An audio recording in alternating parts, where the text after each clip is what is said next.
Well, hello, everyone. Good evening. It is Tuesday evening, and you guys all know what that means. It is time for Let's Talk Football, the Roundtable. Not trying to bring anybody down, but given that the three of us are on here, one of these things was not like the other, and one of the teams of ours lost. So we're going to start with him just because Tina and You I don't are have feeling happy this week. you don't have to Oh, call no. it out. You don't have to call it Oh, ours. Again, okay. There was a sense of irony last week when Atlanta lost to a team quarterbacked by a man who 5 days prior to kickoff was playing someplace else. So that means the man showed up, learned enough of the playbook to beat this team who had most of their pieces intact. The irony of that happening last week, the only thing that could make that more ironic is for that same team that lost to turn around and lose to the team that the man that beat them last week came from. Where they do that at? give us everything you want to about that game and how happy you truly are. Let's hear it. Well, first of all, I'd like to thank Josh Allen and the turf man on the field Yeah. because without those two, and the defensive guy that got called for the PI in the last 35 seconds of the game. So, I mean, I'm very, very happy. Glad we won that game. I really, really am. It was Yeah. nice to have our third in a row. And as Handy said, the 10 toes tiptoe along the back line that That was Sutton nasty. had is due, according to the metrics, that had a 3.2% chance of being Ah. good. It is the Okay. smallest percentage there's been on a wide receiver catch since they've started looking at this stuff. So, yeah, hats Wow. off to Sutton. We couldn't see it from the angle. Nobody could really see what he did unless you were Right. there, and that was a thing of beauty. And that's the thing is this was one of 5 games, that was decided by a field goal in the last, moments.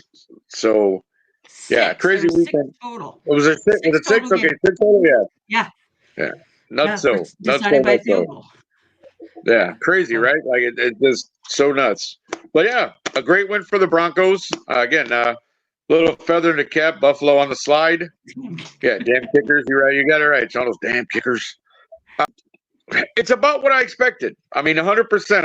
I know we've talked a little bit about, but Tyson Bagent is 2-2 as a starter, which is probably right.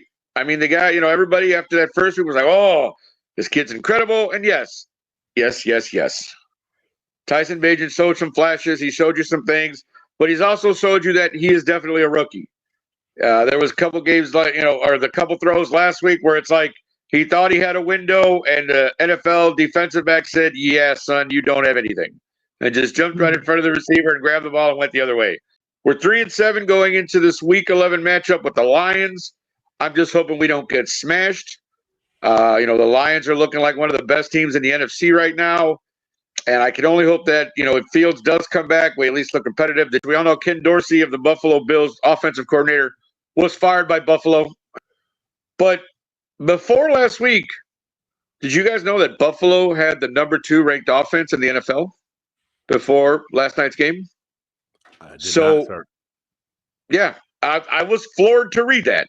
And the reason why I kind of shake my head then, and Tina, I have to, you mentioned it in our group chat earlier. Can you say scapegoat? Like, I absolutely. get it. Your 100%. team, yeah, your team is 5-5 right now, but you had the Mhm. second ranked offense going into Monday night's game, and you want to fire the offensive coordinator when Josh Allen has They can't 11 fire interceptions? because they can't Go fire ahead. the Sorry. Go ahead. quarterback. Because they Yeah. can't fire No, the quarterback.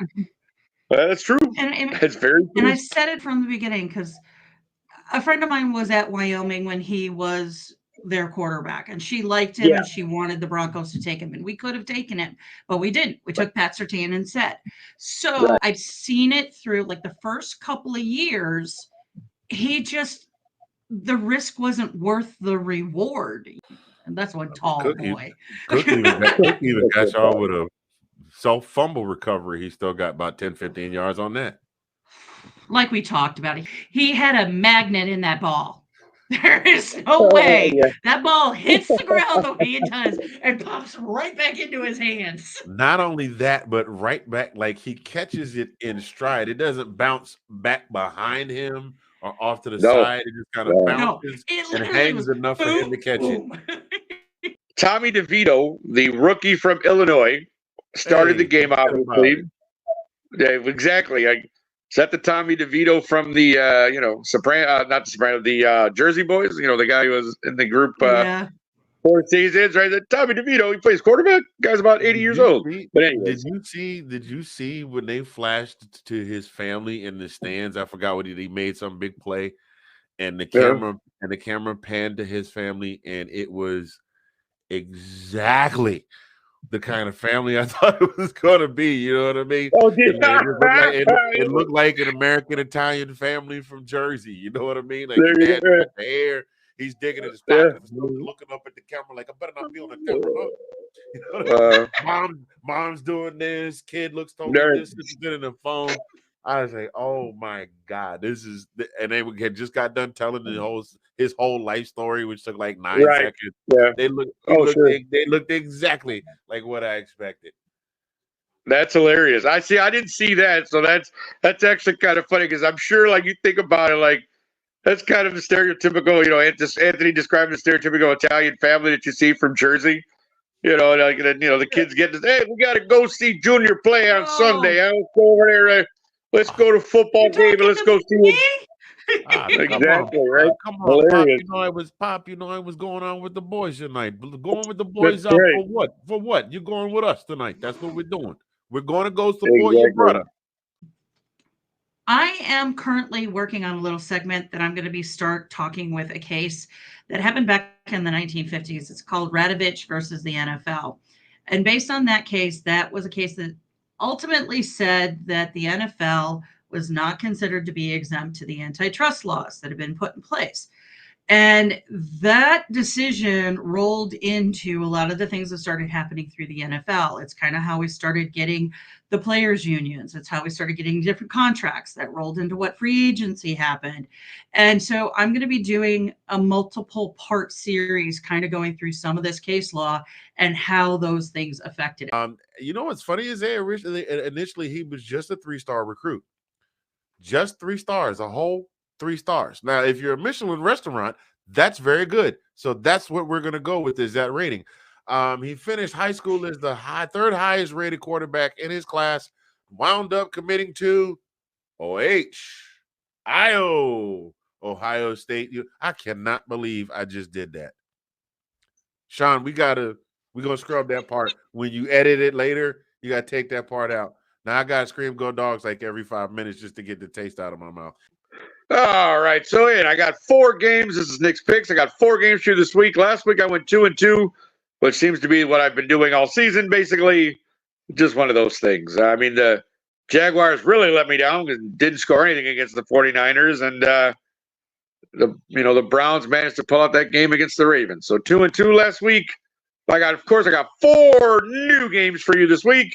Texans -4, Eagles +3, Ravens -3.5, and the Chargers -Trey. So that's Nick's picks for this week. Follow along. But we're going to try something different. I'm going to throw something out. We're going to discuss. That's going to be our one last thought this week. And of course, as always, I like to talk about things that can be kind of relevant. And I think one of the big issues, not issues, but one of the things a lot of people are talking about this year is the tush push. For those of you who may not know what that is a play that the Philadelphia Eagles have made famous. When they're on either the goal line or they need like 1 yard, they decide to run the quarterback with everybody pushing behind him and pushing forward to get that yard or half a yard or whatever it is. Some people have complained about this. Some people have said it should be an illegal play, and that's probably because they can't do it. But many teams have tried, and you see it a lot more now. Everybody's trying the old tush push. Tina, I'm gonna start with you. Give me, what is your whole thought on this with this tush push? Like, should it be outlawed? What should the deal be here with the tush push? If it was illegal according to the NFL rules, they wouldn't have been allowed to do it after the first time. So as long as the NFL says it's legal, fine, they can do it. It's not our fault. You guys can't figure out how we do it. That's my thought on it. Like